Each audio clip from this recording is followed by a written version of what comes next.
नमस्कार भावांना बहिणींना माझ्या. ह्या बघा मांढर देवीला आलते. आता ह्या घाटात उभा आहे, पण आता रोडचं काम चांगलं झालंय त्याच्यामुळे एवढं काही हे नाही. पण हे बघा इकडे बघा सगळा घाट आहे, घाट.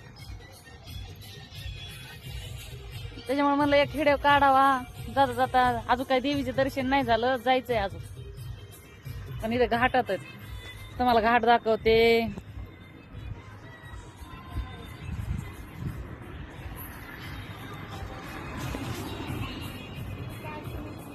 त्यामुळे तुम्ही पण या देवीच्या दर्शनाला, काळवाईला. लय आभाळ आले याव, म्हणलं काढा एखादा हिडिओ तेवढाच आपला कर म्हणून जीवाला. बघा तिकडे खाली गाव, केवढस गाव आहे ते दिसत पण नाही. बघा हे गाव.